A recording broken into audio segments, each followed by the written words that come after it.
Hey friend, welcome to day 19 of our Watercolor Tip a Day series for World Watercolor Month. Today we're learning how to scumble. Okay, technically it's called scumbling. It is a fun, loose, and super useful watercolor technique. I know it's a weird word, but stick with me. You probably already do it without even realizing that it actually has a name. So to show you how it works, we're going to paint a simple tree using scumbling to build up texture and shadows in a natural layered way.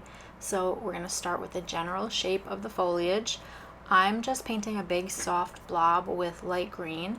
This is our first layer, and it is really important that it actually stays light because scumbling is all about layering darker textured marks on top of a dry base. So I'm just going to work this layer until I'm happy with it, and then we're going to let it completely dry, or we're going to make it dry. If you don't have any patience, use a heat gun or a blow dryer like I'm going to do. And then here's the key. So once it's dry, scumbling is basically using a dabbing motion sort of onto the paper in a rough, irregular way. So it gives you that broken textured effect without covering the layer underneath completely.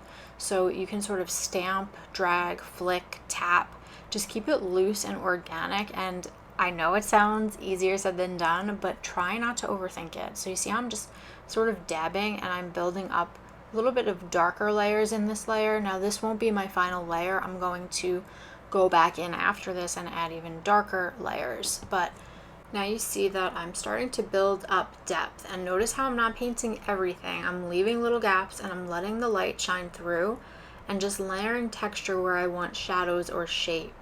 And again, the only word I can think of is saying to apply this sort of haphazardly, like I'm just throwing it on there literally and just dabbing. I'm not doing it in a very like intricate sort of way, and this helps us to not have to paint every single petal or every single leaf. And now that that layer is done, I'm letting it dry, or actually I'm making it dry, and then I'm going to keep layering. So this one is going to be even darker and more saturated than the last, and this is what's going to give the tree life and dimension.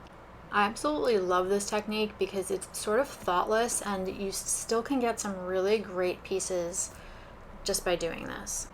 It kind of reminds me of like cartoons or books that I used to read when I was a kid, or like Charlie Brownish, but you can still use this as a base and then go in and add a lot more detail to it. So it could be for both. But you can see I'm just sort of scribbling or going back and forth, up and down, even stamping. But until I'm happy with this layer, then we will move on to our tree trunk, which isn't really important to show, but we will also scumble on the tree trunk. We're going to scumble on the grass. How many times can I say scumble in one tutorial? I'm not sure, we'll have to count. But okay, I'm just putting in my final dark details for right now, and then we'll let this layer dry, and then we're going to move on to our tree trunk. Alright, so now I'm going to just paint in my trunk of the tree, and I'm just going to sort of add little branches in there inside the big foliage on top. And that's not really important, this isn't really part of the process, but once it dries, then we're going to be able to do that same method right on top. And then I'm going to also put in my lightest layer of grass, so the same thing applies. We want to keep it very light so that we can see that lightness through. And once this dries, then we can go back in and add our little details, just like we did with our treetop. So again, I'm doing a very light layer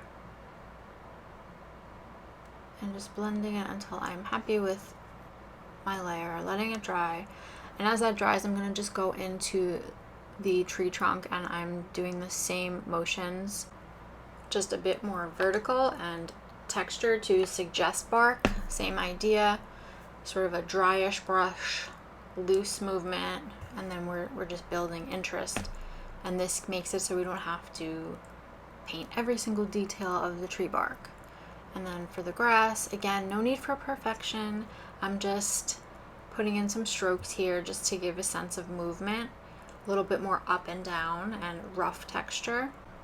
And this, along with using different values of green, is helping us sort of give a sense of movement and rough texture without detailing every single little blade. What I love most about this technique is that it lets you be a little messy and a little unpredictable, and that is really where the magic happens. So you get light, texture, depth, and you're getting it with all these simple tools and motions. So if you've ever felt stuck or overwhelmed painting trees or even landscapes, you should try this. Start light, let it dry, and then scumble your way to something beautiful.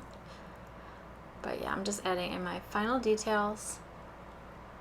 And that's it. We are all done. Thank you for painting with me today. I hope that you learned something new. I hope you give this a try. And if you enjoyed this tutorial, don't forget to like and subscribe, because I have another watercolor tip coming tomorrow. Tomorrow we are diving into scraping. So I'm going to show you how to scrape texture into your paintings. Thanks for being here, and I will see you back here again tomorrow.